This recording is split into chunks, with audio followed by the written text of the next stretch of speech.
Hello दोस्तों, स्वागत है आपका मेरे यूट्यूब चैनल पर। इस वाले वीडियो में हम लोग भौतिक विज्ञान की अगली श्रृंखला देखेंगे। तो इस वाले में जो है तरंग गति पहला चैप्टर है। तो पहला पॉइंट है, रात्रि दृष्टि उपकरण यानी नाइट विजन डिवाइसेस में कौन सी तरंगे प्रयोग की जाती हैं। इसका उत्तर है अवरक्त तरंगे यानी इंफ्रारेड वेव्स।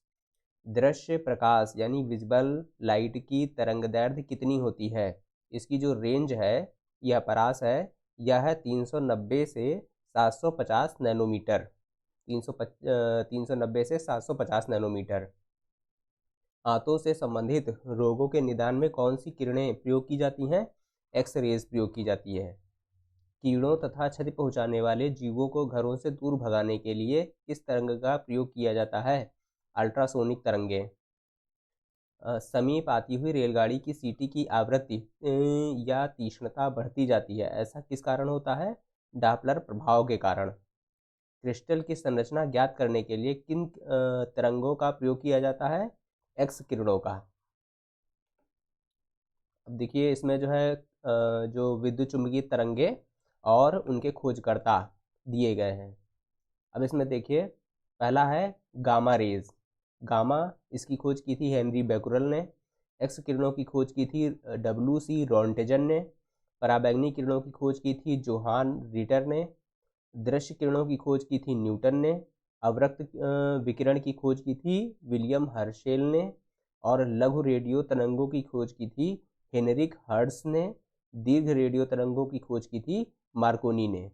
इसमें ये वाला जो रेंज है विजिबल रेंज यानी 3.9 गुणे 10⁻7 मीटर से 7.8 गुणे 10⁻7 मीटर, ये वाला केवल इम्पॉर्टेंट है, बाकी इम्पॉर्टेंट नहीं है। अब इसमें एक क्वेश्चन ये आता है कि इनकी तरंग दैर्घ्य की घटती या फिर बढ़ती जो है श्रृंखला में लगाना रहता है। तो इसको जो है एक ट्रिक से याद किया जा सकता है, गैप डार। ये एक शब्द है, इसे याद रख सकते हैं। जी से गामा, ए से एक्सरेज, पी से पराबैंगनी, डी से दृश्य, फिर ए से अवरक्त और आर से रेडियो। रेडियो में वही आ जाएगा, पहले लघु और उसके बाद में दीर्घ रेडियो वेव्स। तो ये तरीका था याद करने का। अगला देखते हैं। अनुप्रस्थ तरंगें और अनुदैर्ध्य तरंगों में अंतर बताया गया है। जो अनुप्रस्थ तरंगों के उदाहरण हैं प्रकाश तरंगें यानी लाइट वेव, और अनुदैर्ध्य तरंग का उदाहरण है ध्वनि तरंगे। जो अनुप्रस्थ तरंग होती हैं उसमें होता है भूकंपीय तरंगों में एस तरंगे होती हैं, और भूकंपीय तरंगों की जो पी तरंगे होती हैं वो अनुदैर्ध्य तरंगों में होती हैं। डोरी युक्त यंत्रों में उत्पन्न जो होती हैं ध्वनियाँ वो अनुप्रस्थ तरंगे होती हैं। और सर्पिलाकार स्प्रिंग में जो ध्वनि उत्पन्न होती है, सॉरी सर्पिलाकार स्प्रिंग में जो तरंग उत्पन्न होती है वह अनुदैर्ध्य होती है। स्थिर जल में पत्थर फेंकने से कौन सी तरंग उत्पन्न होती है। अनुप्रस्थ तरंग। और अल्ट्रासाउंड वाली कौन सी तरंग होती है। अनुदैर्ध्य तरंग। तो ये जितने उदाहरण हैं ये सारे आपके लिए इंपॉर्टेंट हैं। एक रडार शत्रु के वायुयान की उपस्थिति का पता लगाने में कौन सी तरंगे प्रयोग की जाती हैं। रेडियो तरंगे। पराबैंगनी विकिरण एक्स किरणें, सूक्ष्म किरणें व गामा किरणों को तरंगदैर्घ्य के अवरोही क्रम में लगाना है। देखिए यही वाला क्वेश्चन है, तरंग दैर्घ्य के अवरोही यानी बढ़ते हुए क्रम में लगाना है। तो सबसे छोटी तरंग दैर्घ्य किसकी होती है। Gamma rays. यहाँ पर वही याद रखिए, गैप डार। जी से मतलब गामा किरणें, ए मतलब एक्स रेज, पी मतलब पराबैंगनी, डी मतलब दृश्य, फिर ए मतलब अवरक्त, आर मतलब रेडियो। ये इसका सीरियल ऑर्डर है।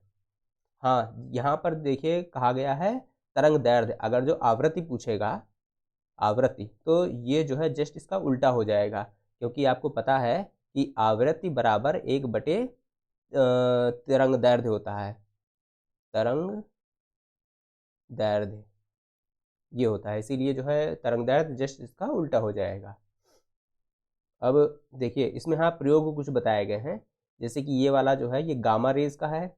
ये जो गामा रेज होती हैं वो नाभिकीय अभिक्रिया और कृत्रिम रेडियो सक्रियता में जो है प्रयोग की जाती हैं गामा किरणें, और चिकित्सा किरणों और औद्योगिक क्षेत्रों में प्रयोग की जाती हैं आपकी ए फॉर एक्सरेज, ये एक्सरेज। और सिकाई करने में और प्रकाश वैद्युत प्रभाव उत्पन्न करने में कौन सी तरंगें प्रयोग की जाती हैं? यूवी यानी पराबैंगनी, पराबैंगनी। और किसकी उपस्थिति में वस्तुएं दिखाई देती हैं? दृश्य, दृश्य। और फोटोग्राफी में सिकाई में और टीवी रिमोट में कौन सी किरणें प्रयुक्त होती हैं? अवरक्त। बाकी रेडियो, टेलीविजन, रडार, टेलीफोन, इन सब में कौन सी प्रयोग होती हैं? लघु रेडियो वेव। और रेडियो टेलीविजन के प्रसारण में इसमें जो है दीर्घ रेडियो वेव। अगला देखते हैं। यह देखिए साउंड का चैप्टर है, तो एनसीईआरटी का कलेक्शन है सारा ये। तो सबसे पहले तो ये देख लेते हैं कि हम जो फ्रीक्वेंसी सुनते हैं वो सोनिक सुनते हैं। 20 हर्ट्ज से 20,000 हर्ट्ज ये हमारी परास है सुनने की।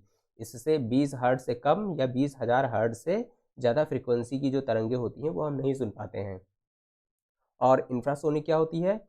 20 हर्ट्ज से कम वाली जो होती है वो इंफ्रासोनिक होती है, और 20,000 हर्ट्ज से जो ज़्यादा होती है वो अल्ट्रासोनिक होती है। अब हम देखते हैं पराध्वनिक जेट यानी सुपरसोनिक जेट।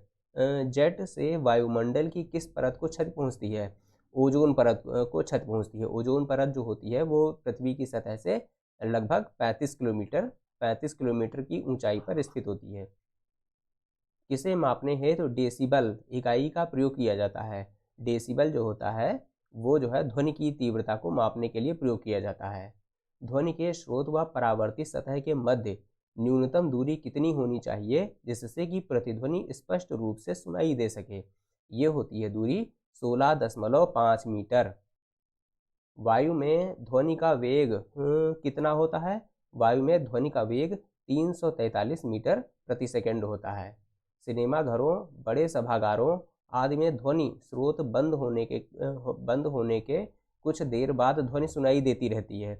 इसका कारण क्या है? इसका कारण है अनुरण, रिवर्बरेशन। चंद्रमा के धरातल पर दो व्यक्ति एक दूसरे की बातें नहीं सुन सकते। इसका क्या कारण है? क्योंकि चंद्रमा पर वायुमंडल नहीं है, और जो ध्वनि तरंगें होती हैं उनको चलने के लिए माध्यम की आवश्यकता होती है, माध्यम की आवश्यकता होती है। और हमारी पृथ्वी पर माध्यम के रूप में वायुमंडल उपस्थित होता है, लेकिन चंद्रमा पर नहीं है, इसीलिए वो लोग एक दूसरे की बात नहीं सुन सकते। वह जैव पद्धति जिसमें पराश्रव्य ध्वनि का प्रयोग किया जाता है उसे क्या कहते हैं? सोनोग्राफी। सोनोग्राफी में पराश्रव्य ध्वनि का प्रयोग किया जाता है। विश्व स्वास्थ्य संगठन के अनुसार 45 डेसिबल की तीव्रता, ये जो है डेसिबल है, की तीव्रता वाली ध्वनि मानव के लिए सबसे उपयुक्त होती है। चमगादड़ अंधेरी रातों में उड़ सकते हैं और अपना शिकार भी कर सकते हैं। इसका क्या कारण है? इसका कारण है कि वे पराध्वनिक तरंगें उत्पन्न करते हैं और उन्हीं के द्वारा निर्देशित होते हैं। मतलब ये पराध्वनिक तरंगें आगे भेजते हैं जो वस्तु से टकराकर इनकी आंखों में ही वापस लौटती है, और इससे ये वस्तुओं का अंदाजा लगाते हैं। टीवी रिमोट में किन तरंगों का प्रयोग किया जाता है? अवरक्त किरणों का प्रयोग किया जाता है।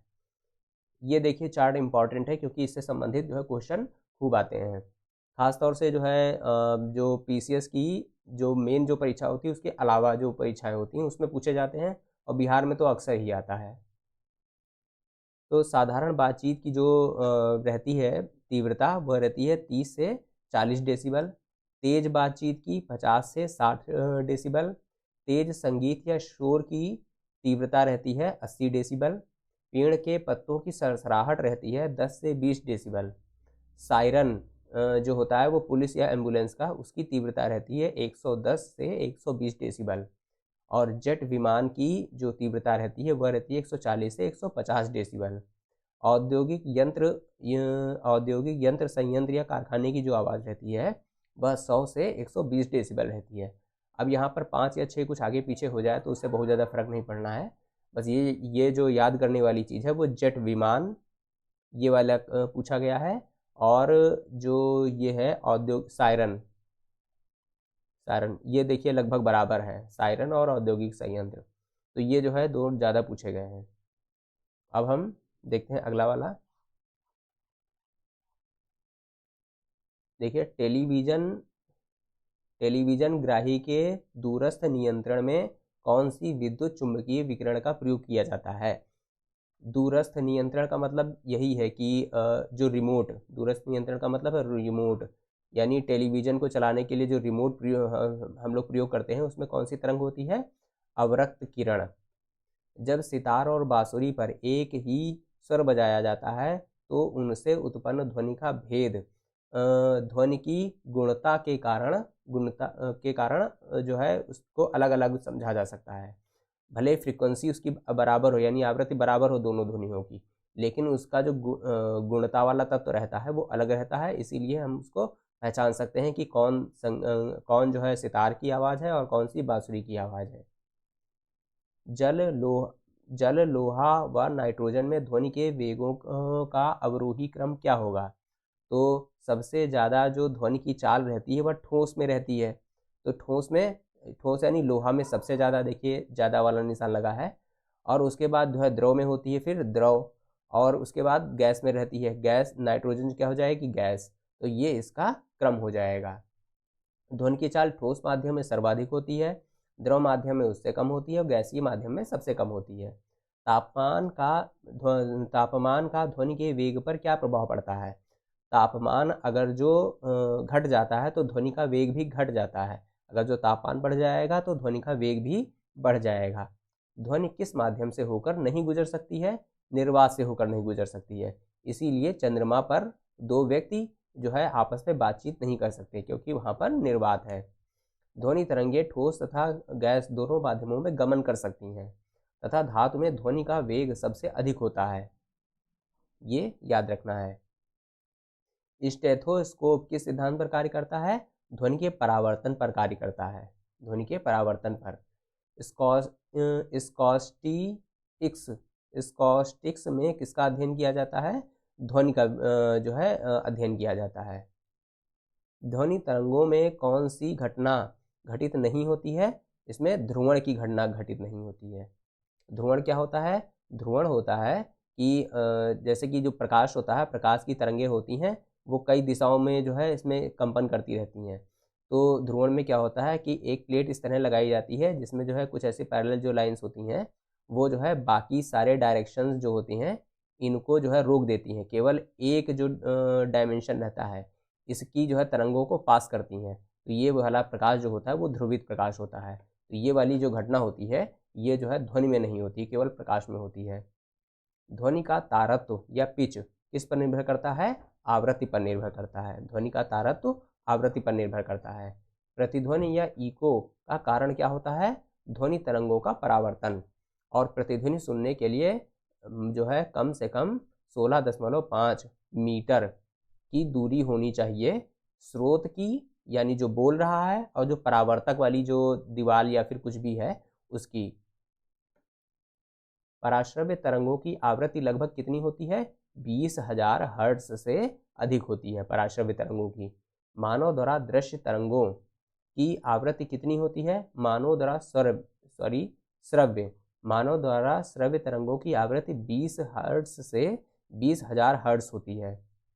पराश्रव्य ध्वनि तरंगें किसके द्वारा सुनी जा सकती हैं, एक तो कुत्ता, एक डॉल्फिन द्वारा जो है सुनी जा सकती हैं पराश्रव्य तरंगें। अब देखिए इसमें ये दिखाया गया है कि किसमें जो है ध्वनि की चाल सबसे अधिक होती है। तो ये सारी देखिए तो गैसेस हैं, तो गैस में तो जो है चाल कम होगी ही। ये देखिए समुद्र जल है, समुद्र जल का घनत्व जो होता है वो अधिक होता है, इसीलिए समुद्र जल में जो है ध्वनि की चाल अधिक होती है। और जो साफ जल होता है यानी नदियों का जल होता है उसमें जो है ध्वनि की चाल थोड़ी कम होती है। अब ऐसे ही इसमें देख लीजिए, एल्यूमिनियम में सबसे ज़्यादा इसकी ध्वनि की चाल है, उससे कम फिर स्टील, लोहा, फिर कांच, जल, ऐसी जो है इसमें बाकी सारे हैं। तो सारे नहीं याद करने हैं, केवल ये याद रखना है कंपैरिजन के लिए कि किसमें कितनी है। अब अगला देखते हैं, ये वाला चैप्टर देखिए ऊष्मा एवं ऊष्मागतिकी का है। पहला जो है तथ्य है, हाइड्रोजन से भरे हुए गुब्बारे को पृथ्वी से छोड़ने पर गुब्बारे में क्या परिवर्तन होगा, गुब्बारे के आयाम में वृद्धि होगी, क्योंकि जब पृथ्वी से छोड़ेंगे और ऊपर जाएगा और ऊपर जाने पर आप जानते हैं कि वायुदाब जो है कम होता जाता है। जब वायुदाब कम हो जाएगा, बाहर का दाब कम लगेगा, तो ये गुब्बारा क्या होगा, और फूलेगा, तो गुब्बारे के आयाम में वृद्धि होगी। तेज हवा वाली रात्रि में ओस नहीं बनती है। क्यों? क्योंकि तेज हवा वाली रात में वाष्पीकरण जो है अधिक होता है, इसीलिए ओस नहीं बन पाती है। कमरे में रखे रेफ्रिजरेटर का दरवाज़ा खोल देने पर कमरे के तापमान पर क्या प्रभाव पड़ेगा? कमरे का जो तापमान है वह बढ़ जाएगा। ये इंपॉर्टेंट क्वेश्चन है, क्योंकि लोग अक्सर सोचते हैं कि फ्रिज का दरवाज़ा खुला छोड़ देंगे तो जो है कमरा ठंडा हो जाएगा, जबकि ऐसा नहीं होता है। वह थर्मामीटर जो 2000 डिग्री सेंटीग्रेड मापने हेतु उपयुक्त हो, उसे क्या कहते हैं? उसे कहते हैं पूर्ण विकिरण उत्तापमापी, या फिर तापमापी, या पाइरोमीटर। ये वाला शब्द आपको याद रखना है, पाइरोमीटर।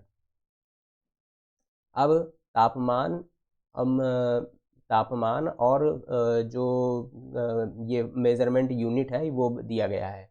देखिए, फ़ारेनहाइट पर हिमांक बिंदु जो होता है वो होता है 32 डिग्री फ़ारेनहाइट, और क्वथनांक 212, और इन दोनों के बीच में कितने जो है खाने होंगे? 180 खाने होंगे। इसी तरह सेल्सियस पर 0 डिग्री सेंटीग्रेड होता है, और 100 डिग्री सेंटीग्रेड क्वथनांक होता है, इसमें 100 खाने होते हैं। केल्विन पैमाने पर 273 डिग्री सेंटीग्रेड होता है हिमांक, और 373 होता है आपका क्वथनांक। इसके बीच में 100 जो है खाने होते हैं। इसी तरह जो है एक क्वेश्चन आता है कि इसमें फ़ारेनहाइट को सेल्सियस में बदलिए या फिर सेल्सियस को फ़ारेनहाइट में बदलिए। तो ये फार्मूला आप याद कर लीजिए, C/5 F माइनस 32/9 बराबर K/5। ये फार्मूला है, इसको आप ये लोग याद कर लीजिए। तो जहाँ पर भी जो है ये वाला पूछेगा कि जो है इसको मतलब किसको किस में बदलना है, तो आप ये वाला फार्मूला लगा देंगे तो आपका क्वेश्चन सॉल्व हो जाएगा। इसको K-273 कर लीजिए, K-273, ये वाला फार्मूला होगा। अब अगला है, परम शून्य ताप से क्या तात्पर्य है? परम शून्य ताप से तात्पर्य है सैद्धांतिक रूप से न्यूनतम संभव तापमान, और जो न्यूनतम संभव तापमान है परम शून्य ताप वो 0 केल्विन है, सेंटीग्रेड नहीं, केल्विन है। स्वचालित इंजनों से हिमरोधी के रूप में किस पदार्थ का प्रयोग किया जाता है? हिमरोधी के रूप में एथिलीन ग्लाइकॉल मिलाया जाता है। यानी जो पहाड़ी एरिया होते हैं जहाँ पर हमेशा बर्फ़ जमी रहती है, वहाँ पर अगर जो गाड़ी चलाते हैं तो पेट्रोल तो बहुत ठंडा हो जाएगा, जम जाएगा, इसीलिए उसको जमने से बचाने के लिए उसमें एथिलीन ग्लाइकॉल मिलाते हैं। जब बर्फ़ पिघलती है तब उसके आयतन पर क्या प्रभाव पड़ता है? तो उसका आयतन जो है घट जाता है। जब बर्फ़ पिघलती है तो उसका आयतन घट जाता है, और जब पानी जमता है तो उसका आयतन बढ़ जाता है। इसका उदाहरण ये है कि आप अगर जो अपने फ्रीज़र में जो है पानी लगाते हैं जमने के लिए, तो जो है जो बर्फ़ होता है वो जो है काफ़ी सख्ती से जो है उसमें बर्तन में चिपक जाता है, क्योंकि उसका आयतन बढ़ चुका होता है। थर्मोस्टेट यंत्र का संबंध तापक्रम से है। थर्मोस्टेट यंत्र जिसका उपयोग किसी निकाय का दाब स्वनियंत्रित करना है। रेफ्रिजरेटर में थर्मोस्टेट का प्रमुख कार्य क्या है? रेफ्रिजरेटर में थर्मोस्टेट का प्रमुख कार्य है एक समान तापमान को बनाए रखना। यानी जो फ्रिज होती है उसमें जो है ये थर्मोस्टेट जो है डिवाइस लगी रहती है। रेफ्रिजरेटर में खाद्य पदार्थों को ताज़ा रखने हेतु कितना तापमान होना चाहिए? 4 डिग्री सेंटीग्रेड होना चाहिए। स्वस्थ मनुष्य के शरीर का सामान्य तापमान कितना होता है? 37 डिग्री सेंटीग्रेड। अब देखिए ये वाला जो फार्मूला था यहाँ पर C/5 K-273/5, तो इसी में रख दीजिए। अगर जो सेंटीग्रेड पर आपका 37 है तो ये वाला और ये वाला एक साथ ले आइए, तो हमारा क्या हो जाएगा, इसमें जो है 273 जोड़ देंगे, और जो हमारा आएगा वो हमारा केल्विन में हो जाएगा, 310 केल्विन। उबलते जल की तुलना में भाप से हाथ अधिक जलता है, इसका क्या कारण है? क्योंकि भाप की गुप्त ऊष्मा जो होती है वो अधिक होती है, इसीलिए जो है भाप से जो जलन होती है वो ज़्यादा होती है। भाप की जो गुप्त ऊष्मा होती है वो 540 जो है किलो कैलोरी होती है। अब अगले हम लोग देखेंगे फैक्ट। पानी में साधारण नमक मिलाने पर पानी का क्वथनांक बिंदु बढ़ जाता है तथा हिमांक बिंदु जो है वो घट जाएगा। सेंटीग्रेड एवं फ़ारेनहाइट तापक्रम कितने डिग्री सेंटीग्रेड पर समान होता है? वही वाले फार्मूले में रख देना है। तो होता है -40 डिग्री सेंटीग्रेड। -40 डिग्री सेंटीग्रेड पर फ़ारेनहाइट और सेंटीग्रेड का जो मान होता है वह समान होता है। शीशे की छड़ जब भाप में रखी जाती है तो इसकी लंबाई पर क्या प्रभाव पड़ता है? शीशे की जो छड़ है भाप में वृद्धि कर जाती है, इसमें एक्सपेंशन हो जाता है, तो छड़ की लंबाई जो होती है वो बढ़ जाएगी। सर्दियों में लोहे के टुकड़े और लकड़ी के टुकड़े को छूने पर लोहे का टुकड़ा ठंडा लगता है। क्यों? क्योंकि जो लकड़ी होती है वह ऊष्मा की कुचालक होती है और जो लोहा होता है वह ऊष्मा का सुचालक होता है। तो सुचालक होने की वजह से हमारे शरीर से यह तेजी से ऊष्मा लेता है, इसीलिए लोहा का जो टुकड़ा होता है वो हमें ज़्यादा ठंडा लगता है, जबकि वास्तव में दोनों का जो तापमान है वो समान ही होता है। यदि वायु का तापमान बढ़ता है तो उसकी जलवाष्प ग्रहण करने की क्षमता पर क्या प्रभाव पड़ता है? यदि वायु का तापमान बढ़ेगा तो जलवाष्प ग्रहण करने की क्षमता भी बढ़ेगी। पदार्थ की ऊष्माधारिता किस पर निर्भर करती है? पदार्थ की ऊष्माधारिता विशिष्ट ऊष्मा पर निर्भर करती है। साफ मेघ रहित रातों की तुलना में मेघाच्छादित जो रातें होती हैं वो अपेक्षाकृत अधिक गर्म होती हैं, क्योंकि बादल पृथ्वी तथा हवा से ऊष्मा के विकिरण को रोकते हैं। जब जल को 0 डिग्री सेंटीग्रेड से 80 डिग्री सेंटीग्रेड तक गर्म किया जाता है तब इसके आयतन पर क्या प्रभाव पड़ता है? तो पहले तो आयतन घटेगा, फिर बढ़ने लगता है। 4 डिग्री सेंटीग्रेड तक आयतन बढ़ता है, 0 से लेकर 4 डिग्री सेंटीग्रेड तक आयतन बढ़ता है, आयतन घटता है और उसके बाद में फिर आयतन बढ़ने लगता है।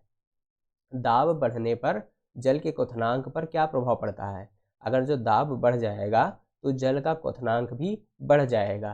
प्रेशर कुकर में यही सिद्धांत तो यूज होता है।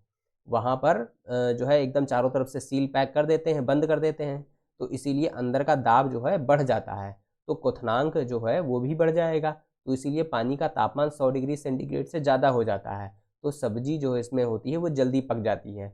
यही कुकर का सिद्धांत है। गर्मी के दिनों में किस प्रकार के छतों का प्रयोग किया जाता है? गर्मी के दिनों में जो छतें होती हैं उनको बाहर से सफ़ेद होना चाहिए और अंदर से यानी भीतर से काला होना चाहिए, क्योंकि बाहर से अगर जब सफ़ेद होंगी तो सूर्य से आने वाले प्रकाश को जो है ये अवशोषित नहीं करेंगी और परावर्तित कर देंगी। और अगर जो नीचे की सतह अगर जो काली है तो ये जो आ रहा होगा, मान लो जो भी इसके अंदर जो है ट्रांसफ़र हो रहा है उसको ये वाली जो परत होती है ब्लैक वाली वो अवशोषित कर लेगी, तो नीचे जो है ठंडा बना रहेगा। रेल की 2 पटरियाँ जोड़ते समय मध्य में थोड़ी जगह क्यों छोड़ दी जाती है? क्योंकि गर्मियों में जो होता है लोहा वो प्रसार करता है, इसीलिए जो खाली जगह छोड़ी हुई होती है वो गर्मियों में पटरियों के प्रसार के द्वारा भर जाती है। अगर जो वो छोड़ेंगे नहीं तो प्रसार करेगी और पटरी जो है टेढ़ी हो जाएगी और दुर्घटना हो जाएगी। प्रेशर कुकर के अंदर का उच्चतम तापमान जो है निर्भर करता है किस पर? ऊपर के छेद के क्षेत्रफल एवं उस पर रखे गए वजन पर। जो सीटी होती है, सीटी के आकार और उसमें जो है जो छेद होते हैं उन पर जो है निर्भर करता है कि प्रेशर कुकर जो है कितना इसमें जो है प्रेशर रखना है। कमरे में लगा हुआ वातानुकूलन यानी एयर कंडीशनर किसे नियंत्रित करता है? यह जो है आर्द्रता और तापक्रम दोनों को नियंत्रित करता है। चालक के अनुप्रयोग देख लेते हैं क्या है। शीत ऋतु में लकड़ी व लोहे का तापमान समान होने पर भी लोहे की कुर्सी अधिक ठंडी लगती है। वही रीज़न है कि अधिक ठंडी इसलिए लगती है क्योंकि लोहा जो है ऊष्मा का सुचालक है, तो हमारे शरीर से जल्दी से ऊष्मा खींच लेता है, तो हमें ज़्यादा ठंडा लगता है। चीनी मिट्टी के प्याले में चाय पीना धातु के प्याले में चाय पीने से अधिक आसान है। तो ये भी समझ गए होंगे कि जो चीनी मिट्टी का प्याला है वह जो है चाय के प्रभाव में गर्म जल्दी नहीं होता है, तो हमारे होंठ नहीं जलते हैं। और वहीं आप स्टील के ग्लास में पियेंगे तो ये जो है स्टील गर्म हो जाती है खूब ज़्यादा, तो हमारे होंठ इसमें जलने का खतरा रहता है। अब इसमें एक लास्ट वाली लाइन हम है देख लेते हैं। जो शुष्क बैटरी होती है यानी ड्राई बैटरी में अमोनियम क्लोराइड और जिंक क्लोराइड विद्युत अपघट्य का प्रयोग किया जाता है। ये सारी चीज़ें आप इसी तरह याद कर लीजिए, एनसीईआरटी के जो है जो फैक्ट हैं वो हैं और परीक्षाओं के लिए बहुत ज़्यादा इम्पॉर्टेंट है। एक देखिए मैंने ये अलग से पॉइंट लिखा हुआ है, जो पानी के संलयन की गुप्त ऊष्मा होती है वह वाष्पीकरण की गुप्त ऊष्मा से अधिक होती है। ये आपको थोड़ा याद रखना है। देखिए अब अगले वाले वीडियो में, अच्छा इसमें कुछ बचा हुआ है देख लेते हैं। डेजर्ट कूलर द्वारा शीतलन किस सिद्धांत के आधार पर कार्य करता है? यह जो है वाष्पन शीतलन के सिद्धांत पर कार्य करता है। किस तरल की विशिष्ट ऊष्मा सर्वाधिक होती है? जल की विशिष्ट ऊष्मा सर्वाधिक होती है। पसीने की हमारे शरीर में क्या भूमिका होती है? पसीना जो है हमारे शरीर का ताप नियंत्रित करता है। जब शरीर का ताप ज़्यादा हो जाता है तो पसीना निकलता है और शरीर का ताप कम हो जाता है। गर्म मौसम में पंखा चलाने से आराम क्यों महसूस होता है? क्योंकि जो पसीना होता है वह जो है हवा लगने से वाष्पीकृत होता है और हमारे शरीर से ऊष्मा ऊष्मा जो है खींचता है, तो इसीलिए ये हमें ठंडा लगता है। मिट्टी के घड़े में जल क्यों ठंडा रहता है? क्योंकि वाष्पीकरण के कारण। वाष्पीकरण के कारण ऐसे कि मिट्टी के जो है ज़्यादा एनर्जी वाले जो कण रहते हैं, सॉरी मॉलिक्यूल रहते हैं जल के, वो सतह पर आ जाते हैं और ये जो है वाष्पीकृत हो जाते हैं। और इन वाष्पीकृत होने से जो अंदर के जो रहते हैं कण जल के, वो जो है ठंडे हो जाते हैं। संवहन के अनुप्रयोग। विद्युत बल्ब में लगे तंतु को गलने से बचाने के लिए संवहन का प्रयोग किया जाता है। संवहन का मतलब है कि जो ऊर्जा है, जो मतलब ऊष्मा है, वह जो है एक परत से दूसरी परत या फिर एक माध्यम के कणों से दूसरे माध्यम के कणों में जो है नहीं, इसमें है संवहन में कि एक परत से जो है दूसरी परत में पहुँचे, एक कण से दूसरे कण में पहुँचे। जैसे कि बल्ब जो जल रहा है, जो बल्ब इस तरह से मान लीजिए बल्ब जो जल रहा है, तो जो है यहाँ इसके आसपास जो है वायु आई होगी वो जो है गर्म होके थोड़ी बाहर जाएगी। या फिर ये जो पूरा बल्ब है, फिर जो यहाँ जो ऊष्मा आ रही है, तो यह जो ऊष्मा है इस ऊष्मा के संपर्क में जो वायु होगी यहाँ पर गर्म होगी और ये हट जाएगी, यानी कुछ दूर चली जाएगी और कुछ ठंडी जो वायु है वो यहाँ पर आ जाएगी। तो इसे क्या कहते हैं? संवहन कहते हैं। पृथ्वी का इसी तरह का जो प्रोसेस होता है वो पानी को गर्म करने में भी होता है। जैसे कि यहाँ पर ये पानी गर्म कर रहे हैं हम लोग, तो ये हमारा बर्नर लगा है, तो यहाँ पर जो पानी का कण है जो गर्म हुआ है वो जो है अपना स्थान छोड़ के ऊपर की तरफ चला जाएगा और दूसरा जो ठंडा कण होगा वो यहाँ पर आ जाएगा। तो ये वाला जो प्रोसेस होता है ये संवहन कहलाता है। पृथ्वी का वायुमंडल संवहन द्वारा ही गर्म होता है। यही काम इसमें भी होता है। जो पृथ्वी की सतह से लगी हुई वायुमंडल के जो होते हैं ये गैसें, तो ये जो है पृथ्वी से ऊष्मा ग्रहण करते हैं और ये हट जाते हैं, ऊपर चले जाते हैं, और दूसरी जो है जो कम ऊर्जा या ठंडे जो वायु होती है वो यहाँ पर आ जाती है। मोटर कार का रेडिएटर भी संवहन सिद्धांत पर कार्य करता है। रेफ्रिजरेटर में फ्रीजर ऊपर की ओर बनाया जाता है क्योंकि संवहन के कारण। थर्मस बोतल में पेय पदार्थ को कुछ अधिक समय तक उसी ताप पर रखने के लिए उसकी दीवारों पर किस परत की जो है किस परत की लगाई की जाती है? वह है सिल्वर लेयर। जो थर्मस बोतल होती हैं उनके ऊपर सिल्वर लेयर लगाया जाता है। प्रेशर कुकर में खाना जल्दी क्यों पक जाता है? क्योंकि दाब अधिक हो जाता है, पानी का क्वथनांक बढ़ जाता है, इससे जो है जो सब्जी होती है वो जल्दी पक जाती है। ऊष्मा किसका उदाहरण है? ऊष्मा उदाहरण है आपका ऊर्जा का। सीटी स्कैन करने में कौन सी किरणें प्रयोग की जाती हैं? सीटी स्कैन करने में आपकी एक्स किरणें प्रयोग की जाती हैं। आदर्श गैस की आंतरिक ऊर्जा किस दिशा पर निर्भर करती है? किस राशि पर निर्भर करती है? आदर्श गैस की आंतरिक ऊर्जा केवल ताप पर निर्भर करती है। बर्फ का अपने गलनांक पर पिघलना किस प्रक्रम का उदाहरण है? यह समतापी प्रक्रम का उदाहरण है। निम्न तापी में उत्पन्न निम्न ताप कैसे प्राप्त होता है? निम्न तापी में उत्पन्न निम्न ताप रुद्रोष्म परिवर्तन के द्वारा प्राप्त होता है।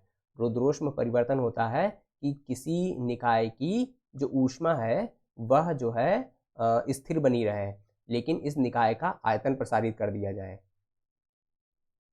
ऊष्मा उतनी ही है तो इसका ताप गिर जाएगा, क्योंकि मान लीजिए जो ऊष्मा अब इतने बीच में थी पहले वो इतने सारे में फैल गई, तो इसका ताप गिर नहीं जाएगा, ऊष्मा वही है। तो एक किलो कैलोरी ऊष्मा कितने जूल कार्य के तुल्य होती है? 1 किलो कैलोरी ऊष्मा 4.18 गुणे 10 की पावर 3 जूल के तुल्य होती है। विकिरण के अनुप्रयोग। अब विकिरण क्या होता है? सूर्य की ऊष्मा पृथ्वी तक विकिरण के रूप में पहुंचती है। विकिरण के लिए जो है माध्यम की आवश्यकता नहीं होती है, जबकि ऊष्मा संचलन के जो दो अन्य विधियां हैं, चालन और संवहन, इसके लिए माध्यम की आवश्यकता होती है। पॉलिश किए गए जूते धूप में जल्दी गर्म नहीं होते हैं। क्यों? क्योंकि जो पॉलिश किए हुए जूते रहते हैं वो आने वाली जो हीट होती है उसको जो है परावर्तित कर देते हैं। अब अगला देखते हैं। जल घनत्व। जल का घनत्व किस ताप पर सर्वाधिक होता है?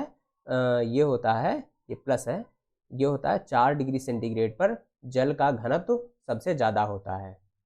ऊष्मागतिकी का प्रथम नियम किस अवधारणा की पुष्टि करता है? ऊष्मागतिकी का जो प्रथम नियम है वह ऊर्जा संरक्षण को पुष्ट करता है।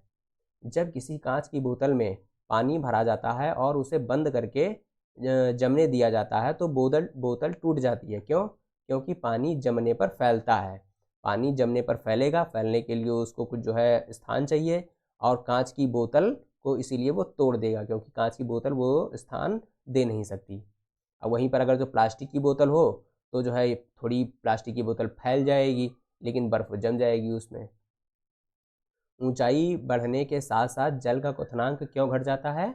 क्योंकि ऊंचाई बढ़ने के साथ साथ जो दाब है, वायुमंडलीय दाब, वो कम होता जाता है। वायुमंडलीय दाब कम हो जाएगा तो जल का क्वथनांक भी कम हो जाएगा, और जल का क्वथनांक कम हो जाएगा तो जल जो है कम ताप पर ही उबलने लगेगा। जब कम ताप पर उबलेगा तो जो है हमारी जो सब्जी या फिर खाना है वो जल्दी पक नहीं पाता है। ऊंचाई बढ़ने ऊंचे पहाड़ों पर सदैव बर्फ जमी रहती है, क्योंकि ऊंचे पर्वतों पर तापमान प्रायः हिमांक से कम रहता है, इसीलिए हमेशा बर्फ जमी रहती है। अतः वहाँ वातावरण की जलवाष्प जमकर बर्फ बन जाती है। जो ऊंचाई पर अगर जो हम बढ़ेंगे तो प्रति 165 मीटर पर हमारा तापमान 1 डिग्री सेंटीग्रेड घट जाएगा। यह है कम हो जाएगा। अब सोच लीजिए कि जो एवरेस्ट है उसकी ऊंचाई कितनी है? 8,848 है मीटर है, तो 165 से जो है इसकी तुलना कर लीजिए कि कितना कम हो जाएगा यहाँ का टेम्परेचर। ठोस कपूर से वाष्प बनाने की प्रक्रिया को क्या कहते हैं? ऊर्ध्वपातन या सब्लिमेशन।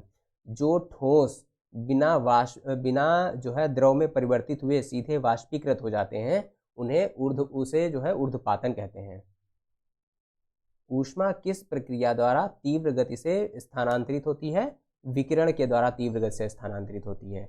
विकिरण द्वारा जो ऊर्जा की गति होती है या ऊष्मा की जो गति होती है वह जो है प्रकाश के वेग के बराबर होती है। किसी पदार्थ का तापमान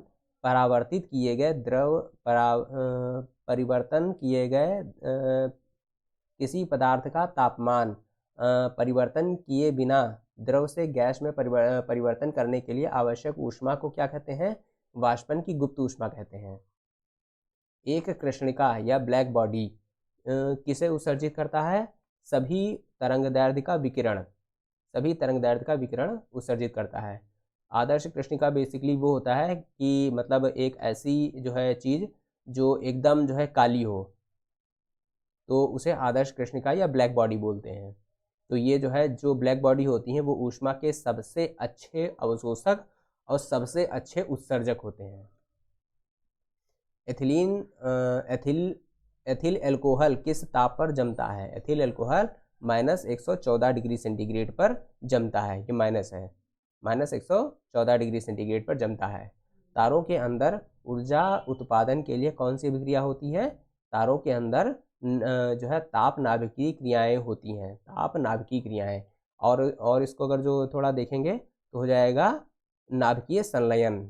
तारों के अंदर नाभिकीय संलयन की क्रिया होती है। तारों का रंग क्या प्रदर्शित करता है? तारों का रंग उसका तापमान प्रदर्शित करता है। एथेनॉल के वाणिज्यिक उत्पादन के लिए किस खमीर यानी ईस्ट का प्रयोग किया जाता है? एथेनॉल के उत्पादन के लिए सेकेरोमाइसीज सेरेवेसी का प्रयोग किया जाता है। ऊनी कपड़े शरीर को गर्म क्यों रखते हैं? क्योंकि ऊन ऊष्मा का एक खराब चालक है, इसीलिए ये जो है गर्म रखते हैं। खराब चालक बेसिकली ये है कि ऊन के बीच में वायु के छोटे छोटे जो बुलबुले टाइप के रहते हैं वो जो है बंद हो रहते हैं, तो जो ऊष्मा होती है वो इनके पार नहीं जा पाती है, इसीलिए हमारा शरीर गर्म रहता है। ऊष्मा की वह मात्रा जो किसी पदार्थ के 1 किग्रा द्रव्यमान को उसके क्वथनांक बिंदु पर वह वाष्प में परिवर्तित करने के लिए प्रदान की जाती है, उसे वाष्पन की गुप्त ऊष्मा कहा जाता है। अब एक जो है लास्ट लाइन देख लीजिए, क्या है इसमें? गर्मियों में सफ़ेद कपड़े पहनना अधिक आरामदायक होता है, क्योंकि सफ़ेद कपड़े ऊष्मा का कम से कम अवशोषण करते हैं, इसीलिए सफ़ेद कपड़े पहनना ज़्यादा जो है आरामदायक होता है। यही चीज़ बताई गई है इसमें। ठीक, तो ये वाला जो है एक वीडियो हो गया। अब एक वीडियो और आएगा जो कि फिजिक्स पर होगा, तो उसके बाद हम जो है हम लोग बाकी सारे चैप्टर्स कवर करेंगे। तो मेन जो है ये है कि आपका बिहार का एग्ज़ाम होने से पहले, बिहार टीचर का एग्ज़ाम होने से पहले ये सारी सीरीज़ कंप्लीट हो जाए। Thank you.